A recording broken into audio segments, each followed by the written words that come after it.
So I'm going to go ahead and start the introduction of a man who really needs no introduction. If you've been at any of these conferences or been around UCSF for long enough, you know who Dr. Luke is. But Dr. Anthony Luke is a longtime chair of this awesome course and the person who started this conference 20 years ago. You started it when you were 10 years old? That's crazy, man. Must be Doogie Howser over here. I'm aging myself with that reference too.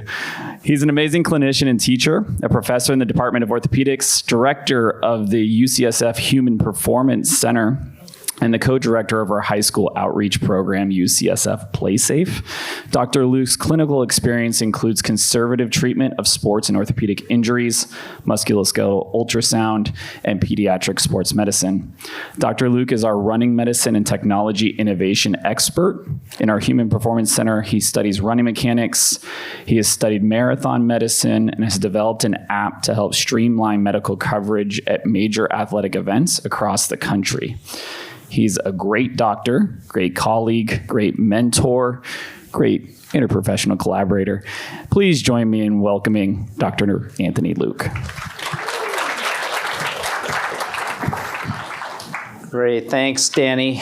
Good to see everyone. All right, we're gonna kind of move from the upper extremity down to the lower extremity. So we're gonna talk about the 5 common foot and ankle problems. As Danny mentioned, I do some digital health work, but I don't think it's gonna be any issues for this talk.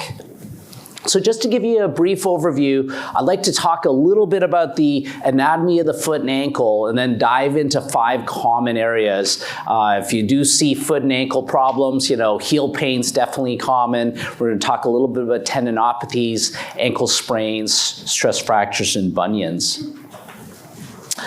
So the ankle, if you think about it, is a hinge joint. It dorsiflexes and plantar flexions in a forward plane, and then it also turns inwards and outwards, an inversion, eversion. But when you think about it, it really acts as an angled hinge. They don't usually just go one plane only. They do kind of work in combination. So just kind of think about that as you think about the injuries that we're going to be describing, that it's going kind of one way, then in and out, but often acting like an angled hinge.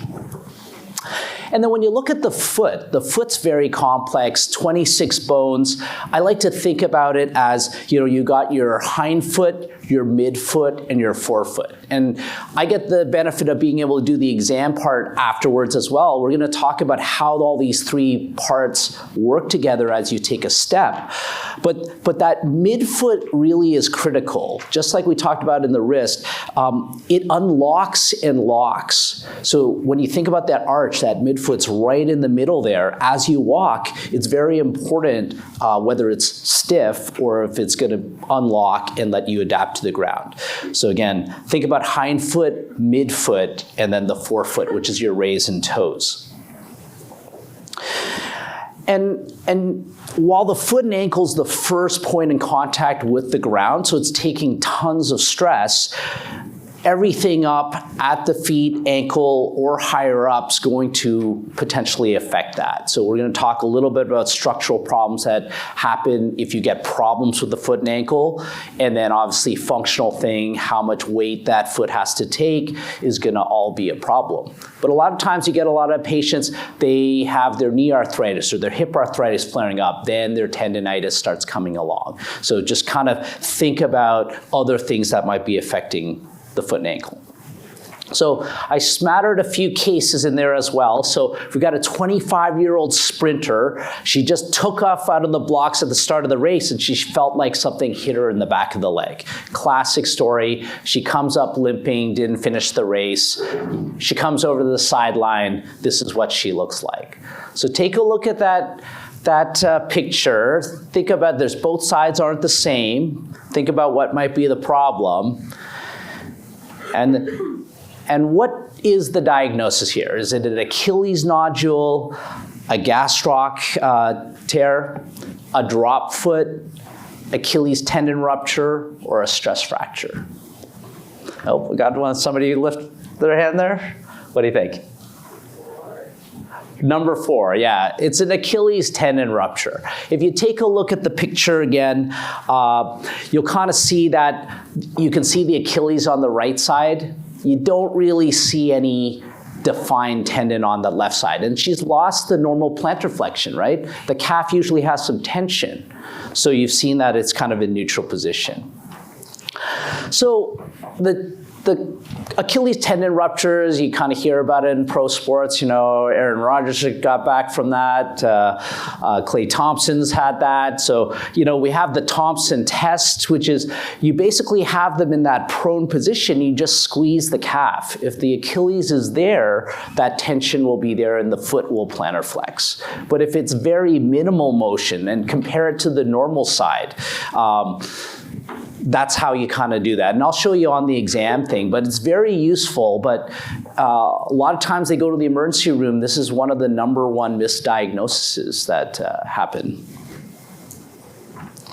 When we image it, we can use ultrasound, we can use MRI. The X-ray often won't show anything, but as you see on the left, you've got both sides of the Achilles and you see that gap there. And on the MRI on the right, you see that there's a mid-substance tear. And that's where often the Achilles tendon rupture is going to happen. It'll be right in the middle of the tendon. However, if it does happen higher up, closer to the calf, like the curvature of the calf, that's that muscle tendon junction.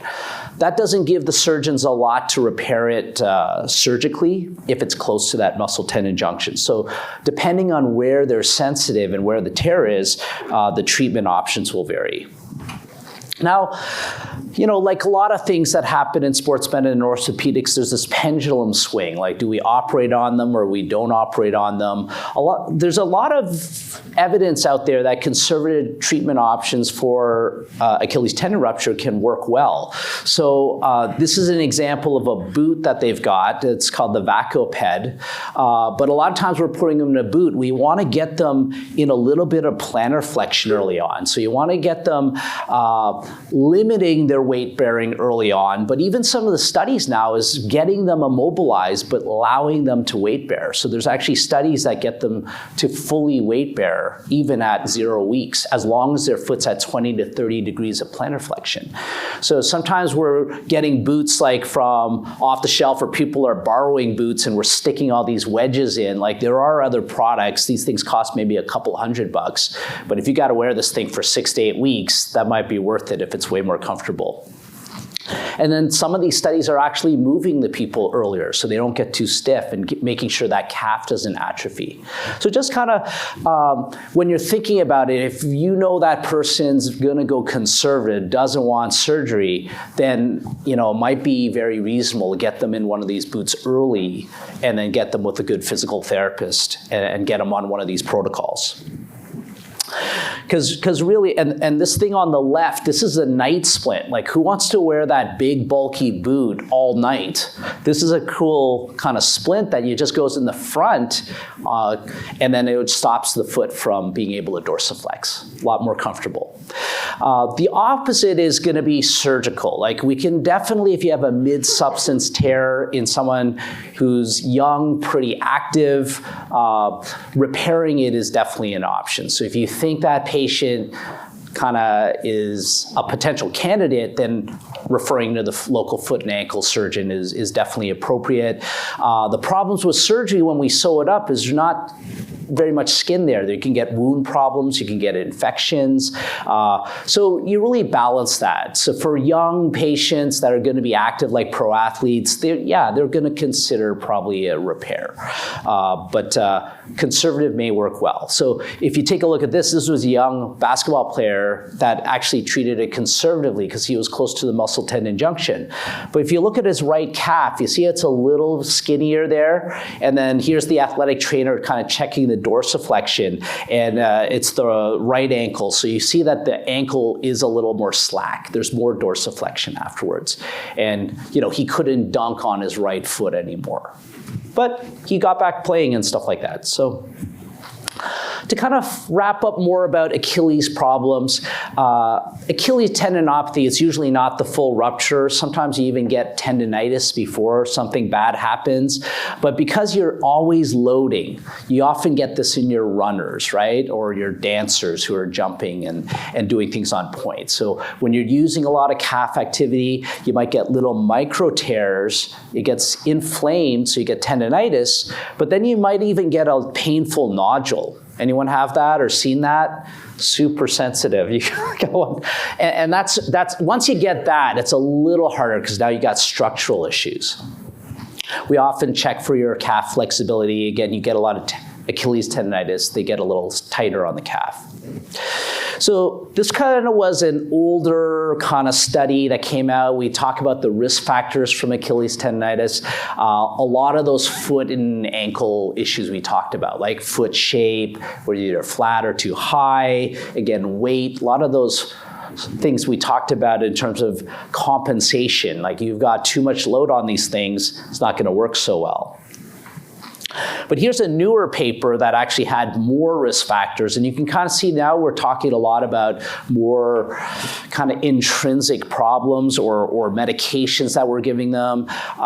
You've kind of heard from all the other talks, certain groups just keep getting a higher risk of getting tendon problems, whether it's flexibility issues or they've got underlying diabetes or endocrine problems. There's all these overplays in your patients between endocrine issues and inflammation and chronic tendinopathies. So kind of keep that in mind. You should always want to check for that, especially for the MDs in the room. And then finally, you've got prior musculoskeletal injuries. If they've got a history of this, unfortunately, this is going to come back. So it's important that they keep up their exercises and reduce their risk factors. Now, in terms of treatment for Achilles tendinopathy, a popular exercise program are these eccentric drops or in physical therapy, where you're coming down below the step. You're almost stretching the calf and the Achilles while you're contracting it. That's kind of the eccentric load. And very helpful. Some of the newer studies actually show that just doing any kind of calf raises is helpful. It doesn't have to be these fancy eccentric ones. So if you have your older patient, they can't come off a step like that, just get them to do heel raises. Extremely important to keep that calf nice and strong. So again, conservatively, we're going to stretch the calf. We're going to strengthen the calf. In terms of how long you want to stretch a muscle tendon, usually 30 seconds is a good duration. But if you've ever stretched, most people don't stretch that long, right? They can't even wait 30 seconds. It's a lot. Some of the newer evidence on just treating Achilles tendinopathy, you're going to see that a lot of the evidence isn't very impressive. Those eccentric exercises do work clinically for short-term benefit. We talked about topical diclofenac, super easy to use for the Achilles, but limited evidence that it'll help. So if it works, definitely not a lot of risk.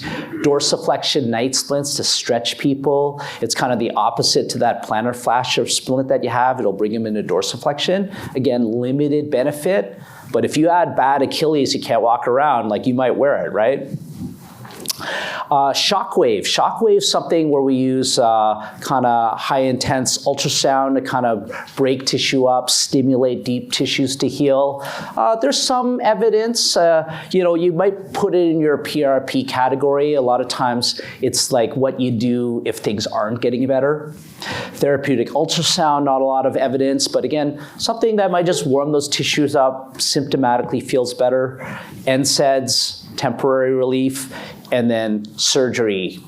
We've not a lot of clear evidence if that's always the way to go, but in those bad cases, it's appropriate to refer. So unfortunately, as you see, very limited evidence in terms of how to guide this. So again, basic principles kind of are the important step.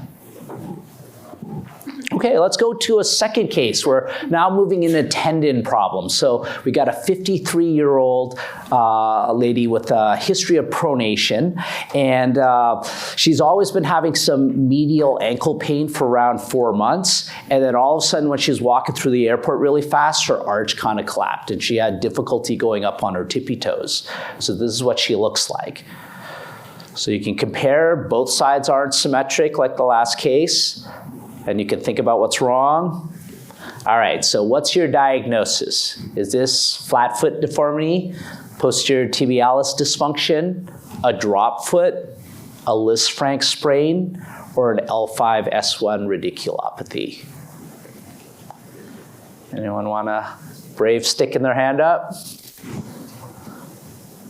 This one a little, oh, Pinder? 2, posterior tib dysfunction. Excellent, you guys are 2 for 2. So if you take a look at the pictures, think about which side's the wrong one. If you look at the right foot, you see more toes on the outside. That's called the too many toes side. That means that right ankle is actually everting and collapsing a little bit.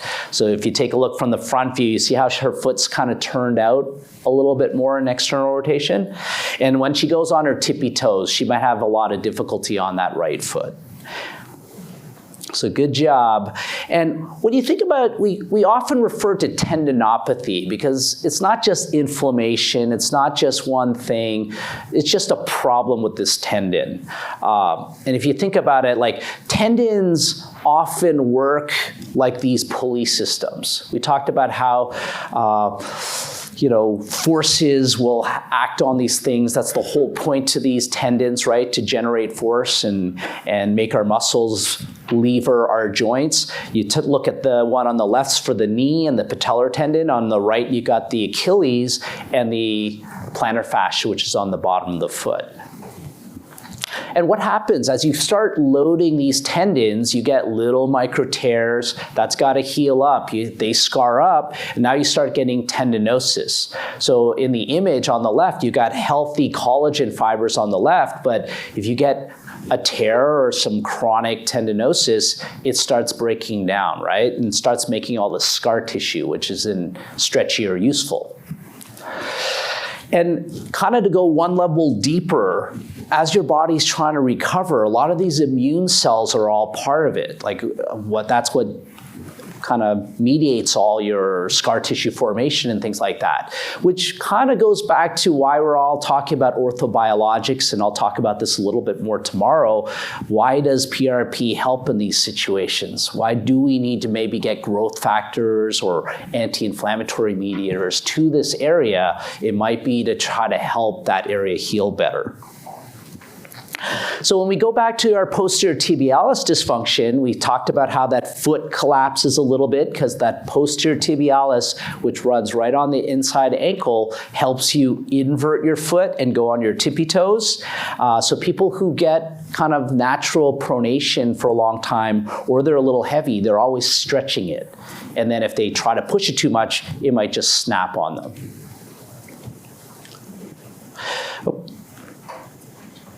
Oops. I think the battery might be a little bit low on this MacBook, but did I do something wrong? Are my slides on the other sides? No? Okay. But no worries. We'll get this all fixed up. All right. Thanks, guys. All right, so that posterior tibialis, so you're really feeling right around there, and we're gonna kind of point this out on the exam, but think about your it's usually the older patient, like we've heard in many other cases, maybe someone who's a little heavier with pronation, and then if they have that story of the sudden collapse of the arch, think about posterior tibialis dysfunction. Now, the treatment for it is often putting them early on in an ankle-foot orthosis. If you catch it early, like within the first 6 weeks or so, you're gonna try to immobilize it and let that tendon tighten up and heal. However, if that's not gonna happen, just say they come in 6 months later and they've had this, unfortunately, that tendon's probably not gonna tighten up because it's probably slack, and that's where your local foot and ankle surgeon might need to help out to kind of either transfer a tendon to do what that posterior tib's gonna do, because unfortunately, you really need that tendon to keep that arch up.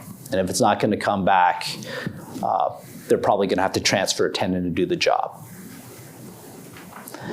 Now, on the opposite side, you got your peroneal tendons. So they're the tendons that turn your foot out. And so for those, like you often see that they get damaged after an ankle sprain. They get stretched out, and there's a retinaculum on the side that keeps those tendons in. So they might get tendonitis, but they also might get subluxation. So somebody has clicky ankles and they kind of wiggle their foot around and you feel a snap on the outside. Think about peroneal subluxation.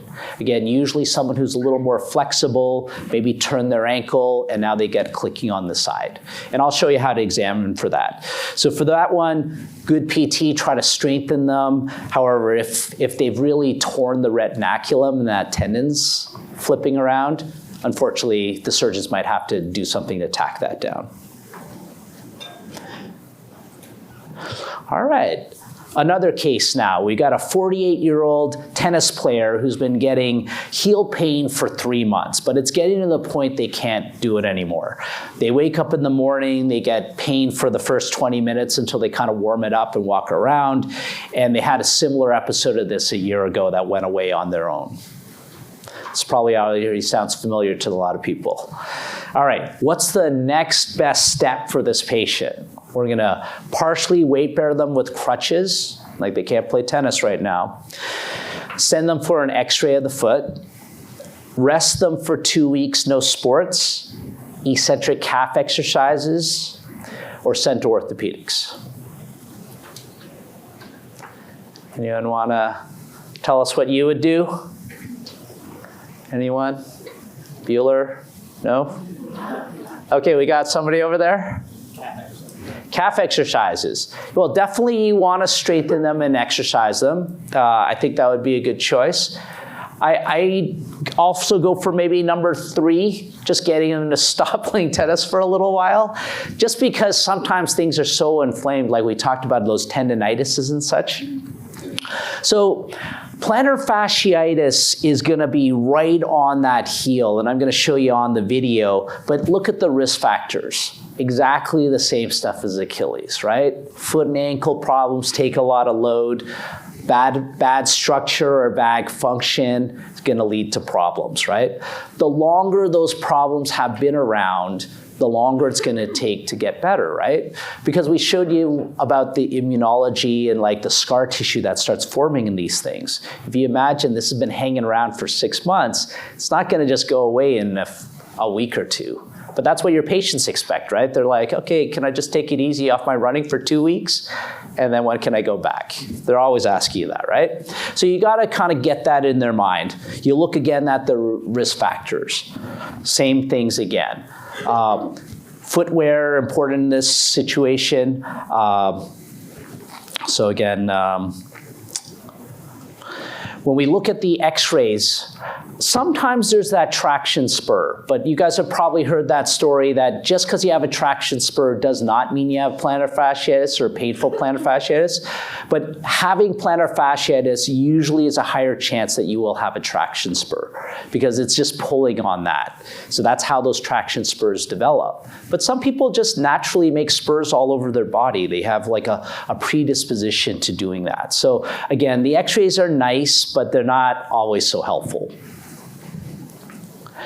MRI in a bad case, sometimes you can rupture or tear that plantar fascia a little bit. So if you really have someone who's limping into your office or has been trying to do PT for 3 months and they really can't turn the corner, getting the MRI just to see how bad it is can be reasonable. And there's other things that can look like heel pain. There's nerves down there that look like plantar fasciitis. So if you get a pristine plantar fascia and they can't even walk, there's something not right there. So like we talked about before, like with the Achilles, you're doing your calf stretches. I think protecting the heel is kind of nice. Those Thule heel cups are pretty helpful. And some of the newer studies do show that just even over-the-counter arch supports, if they have a bad arch, will be helpful, just as good as custom orthotics. But if someone has weird shaped feet or have bad bunions and they really can't use over-the-counters, a custom orthotic's reasonable as well. There's taping, and those are kind of the basics that you do for most people, but getting them into physical therapy if things are not going well very appropriate. We talked about the night splints. I think the level of evidence for plantar fascia is pretty much similar to what we showed you for Achilles. But injections can be helpful in some cases when it's really bad, just like we talked about for tennis elbow and things like that. Surgery, I would say, is very rare for plantar fasciitis. They got to be pretty bad. If you are doing injections, a couple of different approaches is you can go along the length of the plantar fascia medially, so you're almost guiding the needle toward the medial tubercle, which is down at the bottom where that X is. So along that transition for the blue arrow. Some people like doing a lateral approach, going right for the tibial tubercle. But with ultrasound nowadays, if you can visualize it while doing these techniques, it's a lot more comfortable for the patient, a lot more accurate for you. So again, just another plug for ultrasound. All right, so case number 4, this was a gruesome Achilles rupture, but unfortunately my video didn't, this is a gruesome ankle sprain, but unfortunately my video didn't transfer over. But knowing that's in an inversion injury, what is the ligament that's least likely to sprain in an inversion injury? That's the calcaneofibular ligament, the anterior talofibular ligament, posterior talofibular ligament, the spring ligament, and the anterior tibiofibular ligament. So a lot of like jargon and stuff like that. But when we go through the exam, I'll explain all these to really get that crystallized for you. Anybody who loves anatomy? Okay, you want to do it again? Number 5, well, it's the least likely to sprain. So that's actually the most likely to sprain. But we'll talk about this. This is why we need to kind of go through it. Okay, right over there. Number 3, the posterior talofibular ligament, that's on the back. It's going to be 3 or 4. 3 is in the back, 4 is a ligament deep underneath your talus that holds it up. So I probably would have leaned for 4, but 3 is very rare. You'd have to dislocate your ankle to get 3. So they're close. So ankle sprains are the number one thing that comes into the primary care office. And everyone probably in this room sprained their ankle. And so there's a high incidence of chronic ankle instability. It could be even as high as 80% that people have problems with their ankle after a bad ankle sprain. You can see kind of this is what they'll look like, that big fat swollen ankle, they can't move it around. That's probably a higher grade injury where some of the ligaments have been torn. We're going to go over these tests, but the 2 tests are going to be the anterior drawer test where you pull and test the anterior tibiofibular ligament. And then the tilt test where we test the calcaneofibular ligament, but we'll go over those in detail. But the important reason why I talk about these 2 is these guys grade your ankle sprains. So if they're solid on both of these, they probably haven't torn their ankle badly. So that's going to probably get better pretty quick. Just 2 to 4 weeks, they're probably going to be good to go. However, if this is a newer injury and they're loose on the drawer test, which is the first ligament that usually goes, they're going to have to heal with those ligaments. It's going to take them a little longer to get back to kind of a sport-ready situation. And then if they've got both of those tests positive, then that's what we grade a grade 3 ankle sprain.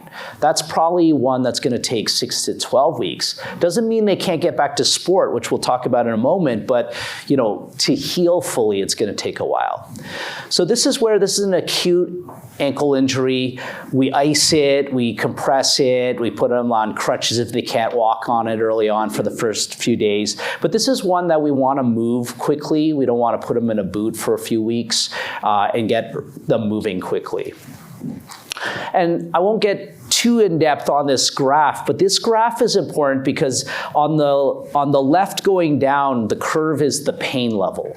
So the middle of the graph is 3 weeks. So it's kind of 2 to 3 weeks before people start feeling comfortable after like a ligament injury. And on the right is actually the curve going up is how long it takes ligaments to really get strong and heal. So it's at least 6 weeks. But if you think about it, your ankle sprains or you've done it yourself, like you want to go back back and do your sports after a couple weeks, right? It starts feeling better, everyone's going back. But especially for the younger kid who's kind of just got into their first ankle sprain, maybe it's better to let them heal up, or at least protect them a little longer than just get them back out there.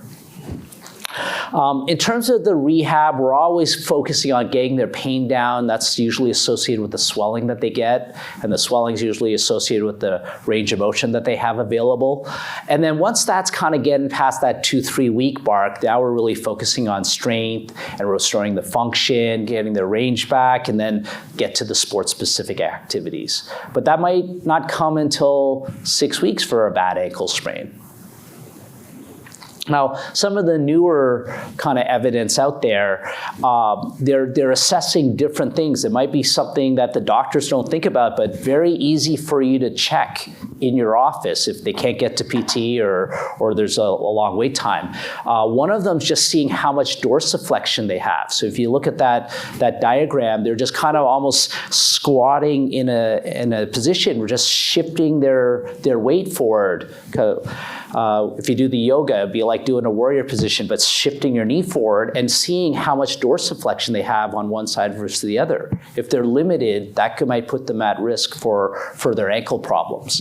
The single leg balance, you can just get them to stand on one foot, see how that works. And then that one on the bottoms is things called the Y balance test. So they're testing the foot that they're on, but they're reaching in different positions to see how their balance is functionally. And all these have been shown to really show, are they gonna do well getting back to sport and also not get another ankle sprain. Now, in terms of protection, bracing and taping do definitely work. You can reduce their ankle injuries by at least 50%. So getting someone who's sprained a couple of times or while they're healing, getting him in a brace early on, that's gonna be helpful. And if people keep having problems, I'm not going to go through every diagnosis, but if someone after an inversion sprain is still painful after 3 months, that's a problem. So you got to start thinking about the other things. Now, what are the other things? Like there's the high ankle sprain. That one's actually a common one. This is an injury to the anterior tibiofibular ligament, which is between the tibia and the fibula. So that one's really important. It's kind of where that arrow is. It's not on the side of your ankle. It's right kind of on the top of your ankle. And that usually happens when you get like an external rotation type force, and it pulls the two bones apart. And it sounds like a sprain, they injured their ankle, but it's a different mechanism. So you actually reproduce that. Again, we'll do this in the exam section. And then you can also squeeze the two bones together, see if that irritates them down at the ankle, because you're moving the tibia and the fibula. And the reason why I highlight this injury is you're going to treat it differently than your normal ankle sprain. You don't want to move this one. You want to get them on crutches, let that syndesmosis heal up and those ligaments heal up. Because in an active athlete, if this thing doesn't heal up right, then usually they need to be surgically kind of stabilized. So that's like an example of a screw going across the two bones.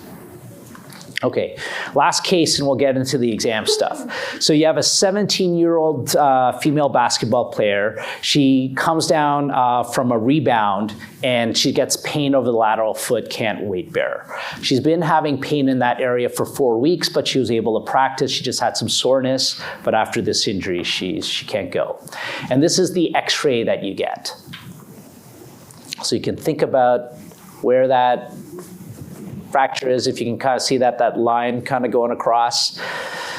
So what's your diagnosis? Is this a metatarsal shaft stress fracture, a Salter fracture type 3, a fifth metatarsal avulsion fracture, a Jones fracture, or a cuboid fracture? What was that? Jones fracture is correct. So a Jones fracture is at the metaphysis, so where the bones kind of flare up. And that's a really bad injury because there's bad blood flow, and unfortunately, that often goes off to non-union. And just a question to clarify for Cam, is that 10 minutes for exam and talk or just talk? Exam 2, okay. We're going to get through that on the exam then. So this one, often, unfortunately, for high-level athletes, they're going to need to get surgery on this one. So this is an example of an avulsion fracture. So that happens after an ankle sprain. So that's where you pull off the peroneal insertion, and then they're tender on that area. So that's going to be highlighted when we talk about Ottawa ankle rules. All right.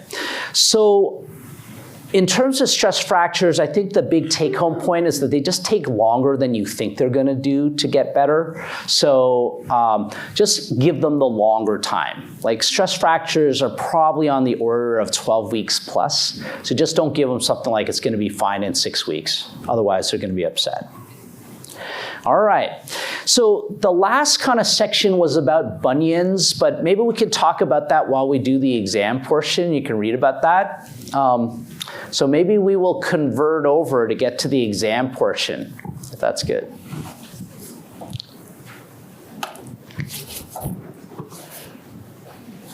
All right, so maybe Alyssa's our wonderful model again. We're gonna get her to take her shoes off.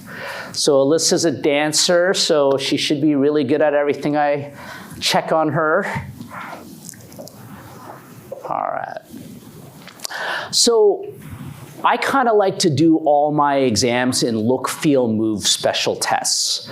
Okay, so that's because it's a nice mnemonic, keeps everything nice and compartmentalized. We'll talk about the ankle first, and then we'll talk about the foot next. So in terms of looking at the foot, let's just have her face the camera here, and maybe we can zoom in, Lexi. So I'm basically just looking at her foot shape, right? I'm looking at the shape of her arch, which is pretty nice. I get her to do dynamic, go on your tippy toes. And you kind of see how high she can create an arch, right? And then so she does kind of dome up, so that's good, it's flexible. And then when she comes down, you can kind of see how she adapts to the ground. So that's a really easy way. Now, if she collapses all the way down and you lose the arch, that's someone who might have some pronation. So you're always looking at this little bone here at the top of the arch, that's the navicular bone. Now, I always like watching people walk. Go ahead.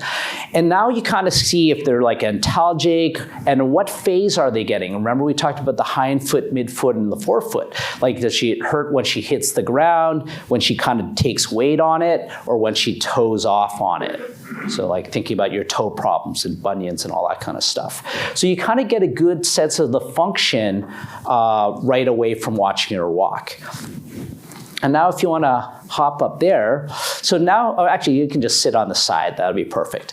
So I would basically be looking, let's take a look at her left foot first. So you can look for the areas of swelling, maybe it'll be easier on this one for ankle sprains. So you're looking at where the swelling is. Now, if she sprained her ankle, a lot of it's going to be right around that area, that anterior talofibular ligament. So it comes from the fibula down to the talus, right? This line right here. Now the calcaneofibular ligament's running from here, the fibula, to the calcaneus vertically. So it's kind of like where my finger is, okay? And then you got your posterior talofibular ligament out that way. So just by looking at where the swelling is, you get a lot of information. Like if she's swollen down here, that's going to be the base of the fifth. You start thinking about those fractures and stuff like that. A lot of times, you know, in a bad ankle sprain, like you saw in the picture, the whole thing's just swollen and a big effusion. So look, feel now. So when I'm palpating, you're going to do, firstly, the Ottawa anchor rules, okay? That's something that's a decision rules where you're looking for fractures. So if you have an inversion injury, the patient can't walk, to clear fractures, you want to feel the last 10 centimeters of the fibula or the tibia and see if there's tenderness or a step off. You might see swelling, but if you feel the edge and there's no step off, it's not that painful, it might just be a bad sprain. Now, for the foot, to rule out foot fractures, you got to check the base of the fifth, like we saw in those x-rays. You want to really palpate along here for the avulsion injury or the Jones fracture. And then if you want to look for the navicular bone was at the top of the arch. So we'll just, for the camera, go to the other side. It's that bump that you feel right on the top of your arch. And that kind of, when you sprain, it gets crunched and you can get navicular fractures. So commonplace, it's kind of like the scaphoid, right? Navicular, we call the navicular in the wrist sometimes too. So feel over this bump. If they're tender in any of the locations, if they're in the foot, then you get an x-ray of the foot. If they're in the tibia or the fibula, you get x-rays of the ankle. And it's important when it's negative. Like if you don't have pain in these areas, that's really reassuring that you don't need x-rays. If you're not sure, always safer just get the x-ray. Okay, so we're doing look, feel, and then now we're gonna get to, like, we gotta feel those tendons, remember? So the tendons, here's the peroneal tendon coming right around here. You gotta get right back. I just use my kind of the soft part of my index finger and really kind of wrap right around here, and it's going all the way down to the insertion of the 5th metatarsal. So you got to be kind of firm. You can kind of rub on your wrist or something, see how much pressure you really do. Like, you're not going to hurt anybody. On the inside, if I'm going posterior tib, same kind of idea. I'm really feeling over that area, this time going toward the navicular bone. And you'll be able to feel that tendon. It's like a little doughy kind of pencil-shaped kind of tendon there. Look, feel.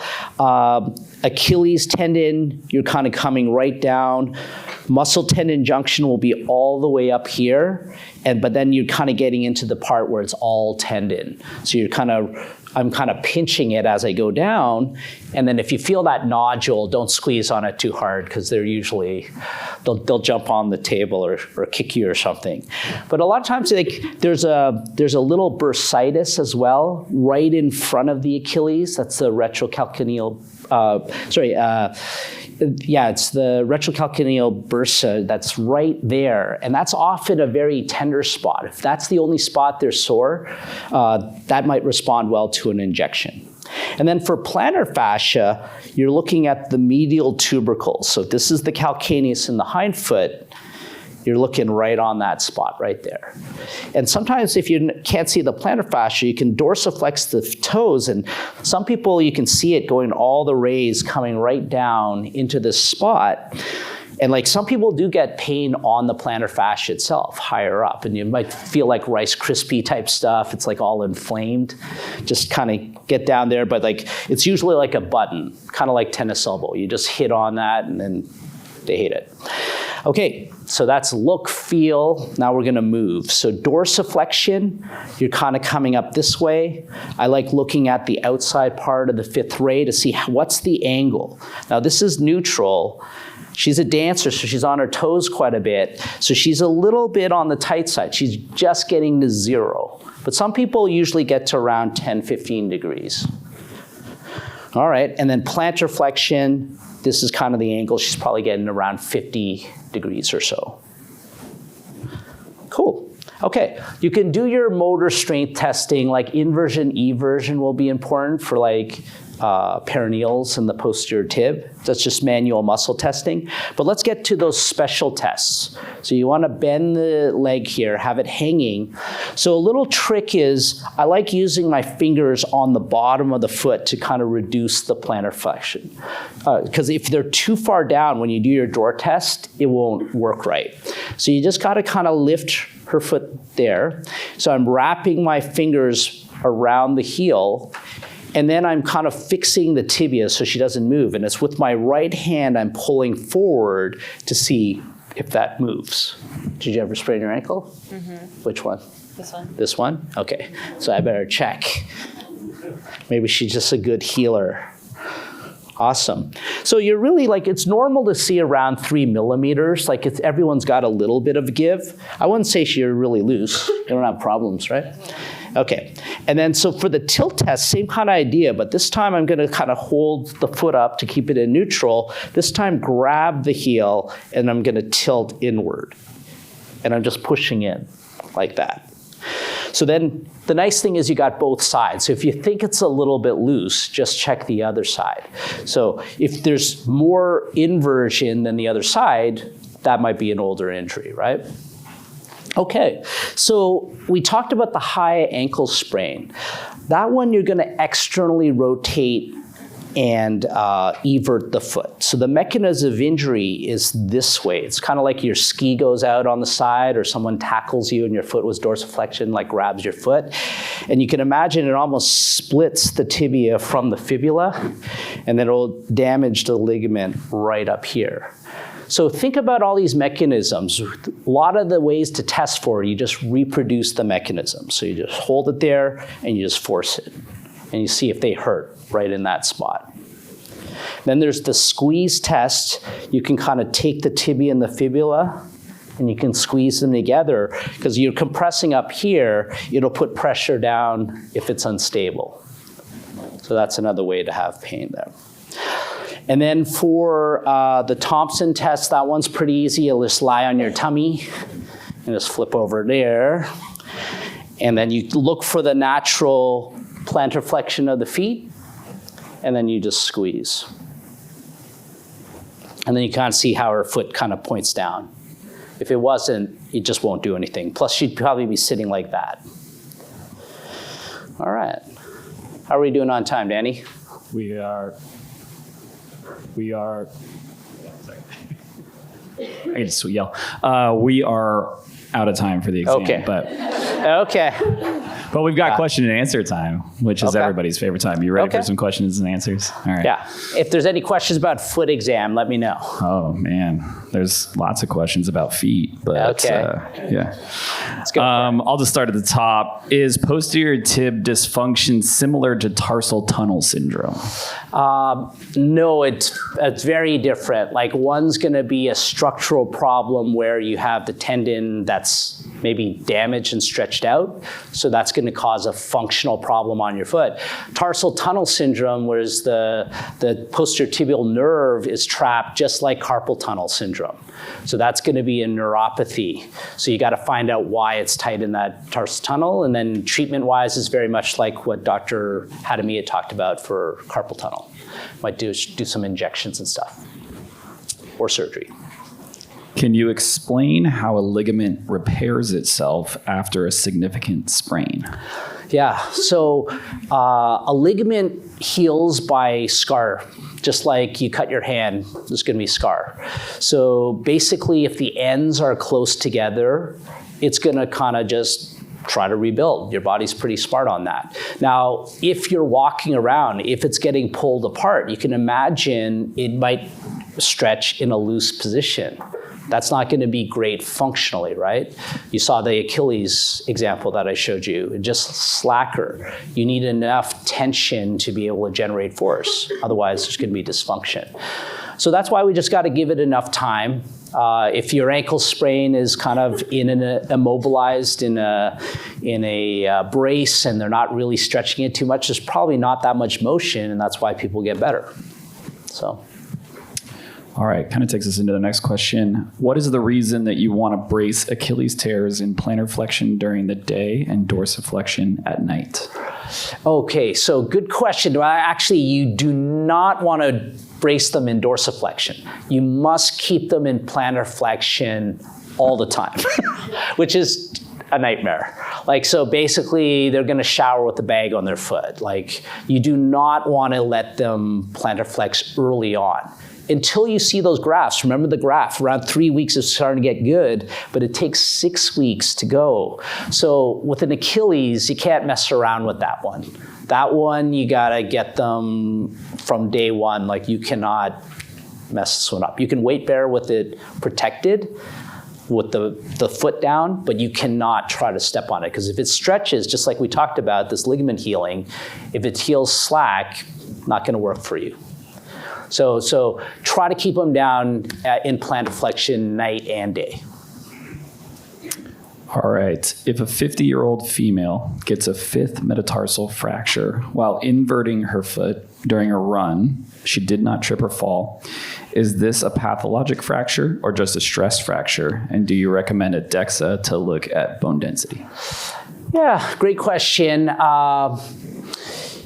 You always have to think about it, but if anyone sprains bad enough, you can get an avulsion fracture. So I wouldn't automatically think of that as an osteoporotic fracture. But just being 50, if she's menopausal, if she has a family history, I'd like to ask for all that stuff, and I'd have a low threshold to just check her DEXA. She probably has to do that anyways. But you get a lot of people that always comes back, osteopenia. Okay, now what do you do with that? I'm probably not gonna throw her on all this stuff and treat her like a osteoporotic fracture here. We'll go to the other running question, which is, for many trail runners in my practice with repeat ankle rolling and history of sprains, can you speak to the potential benefit of bracing? And is there a brace soft enough and effective enough to run in, or simple taping techniques? Yeah. Runners hate braces, right? It's just a lot of repetitive stuff, a lot of chafing, stuff like that. It doesn't work great. I'll often try to tape the person, but fortunately, unless they're trail running, they're not really inverting, everting that much. So it's a tricky one. Like, I think you got to really do good solid PT, try to get that working. I'd maybe try a sleeve of some sort and just hope, cross my fingers that the biofeedback will keep their ankle together. But basketball players wear braces. Steph Curry's got them on both ankles. It can work, but I don't know if I'd want to run a marathon in that, and most runners don't. But if that's what it comes to, then you use a brace. This is the question you've been waiting for, Dr. Luke. Do you have recommendations for particular brands of shoes or insoles? Oh, yeah. All shoes like over $100 are starting to get pretty good, and insoles probably are $30 to $50 now. And insoles that are over the counter, you want to have a little structure on them. If they're super soft, they'll be comfy, but if you're really trying to correct an ankle, it has to have a little bit of plastic on it. And there's some slides at the end of the exam where you kind of put the orthotic on the ground, stand on it, and make them see if they feel anything. If they feel nothing, it's probably not helping them too much. In terms of the shoes, brands, like, there are certain shoes that have special features to them. Some of them have a bit of a rocker bottom to them. Some of them are lighter and better for arthritis patients and stuff like that. I think Hoka is probably a popular brand that's very light, very stable, and a little rockers, like for knees and stuff. But for the high school population, I don't know if I'd go Hoka as the way, because like young kids, they should be all right. So, but I don't know. Every shoe brand does have their good models and positives, unless you're trying to get into something technical. Then there are shoes that are more minimal and do certain things. I'm trying to hedge there, but Hokas are so stylish nowadays. Yeah, they are cool. They're good popular. Shoes. They're popular. What would it be if it was lateral heel pain instead of medial heel pain? Lateral heel pain. Again, there are some nerves out there. You have to think about calcaneal stress fractures and things like that in your runner. If it's like really point tender, they have some difficulties. The peroneal nerves down there. You even have to think about higher up things like radiculopathy. Like, every now and then it looks like plantar fasciitis, they have bad back pain, ends up being referred pain from the back. So, there aren't too many structures right lateral, but you got to think about the bone, surrounding nerves if it's a really bad one. But I wouldn't say there's that common to get the lateral side. Looks like we have a question in the front for that. Sinus tarsi syndrome with the collapsed arch with runners? Yeah, sinus tarsi, if I can use Alyssa's ankle, is kind of like deep underneath the ATFL area, right? That's the talocalcaneal area where the sinus tarsi is right there. So even on our injections, you're gonna go right through that area to get to it. And it'll just be a deep central pain. A little bit higher than the heel though, because the calcaneus is from here to there. That sinus tarsi area is kind of right somewhere higher in the center. We just recommend like good arch support. Yeah. Sometimes I will kind of rely on our therapist to see if we can mobilize it. Sometimes there's some scar tissue because there's structures in there. So after a bad sprain, they can actually get some buildup in there. So like a lot of it, think about your foot and ankle. It's like a puzzle. If things are not moving right, gliding right, that's going to lead to problems. So, you don't usually operate on that sinus tarsi and just clean out all the scar tissue or something like that. That'd be uncommon. All right, we'll go 2 more questions here. For calcaneal spur relief, is custom orthotics better versus cam boots with heel lifts or others? So for what problem? Calcaneal spurs. Calcaneal spurs.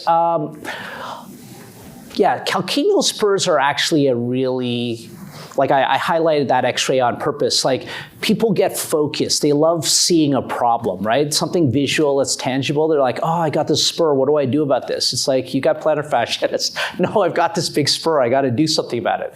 The foot and ankle surgeons do not want to really go down burring every spur off. Like you have to reattach the plantar fascia to something. So this is kind of like an education kind of thing. Now, that's not to say heel spurs don't hurt. Like some people have these giant heel spurs, like you could see it across the room. But the little tiny heel spur, that's a plantar fascia problem. And, they're just sick of this problem. Consult the foot and ankle surgeon. But I don't see them doing it a ton. It's, if it is bad and it's deemed that the heel spur is big enough, or maybe it's an older patient because the fat pad thins out and they got to do something, they might do some kind of osteotomy to take the mechanical wedge off, but it's not a fan favorite, I don't think. And then last question, what do you recommend with synchondrosis of the lateral sesamoid fracture? Wow, okay. Heading up with a bang. Yeah, so the sesamoids, there's 2 of them right under your big toe. They're like little kneecaps. If you look at the bunion thing, they show a picture of them. If you got a chronic stress fracture there and you're a runner, it's really tricky because you can't get off that big toe. You want to probably offload it with like some kind of orthotic. There's these things called dancer pads, which kind of like take just a wedge so that you don't step right on it.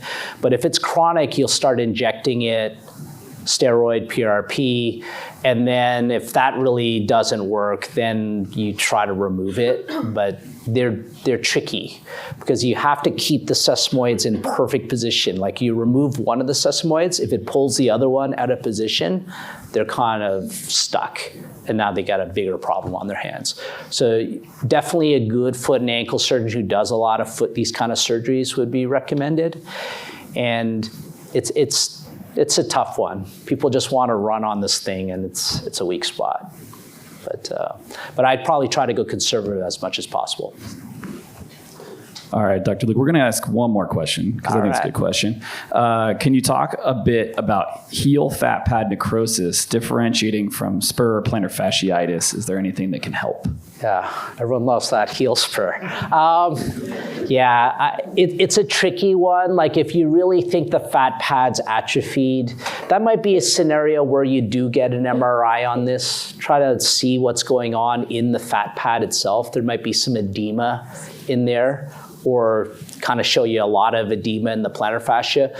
But it's a tough one. Like, again, you try to do this conservatively, right? There's no great surgery that they can kind of put more fat underneath the heel. So it's a lot of footwear, orthotics, things like that. There are special taping techniques that you can kind of squish all that remaining tissue underneath. But I'd definitely go for a lot of foot protection, heel cups, even rest them for a little while because it's a tricky one. Once that heel kind of loses it, you don't have that nice spongy thing, what are you gonna do? So you just gotta protect them. All right, well, thank you, Dr. Luke, for all your information. Always helpful.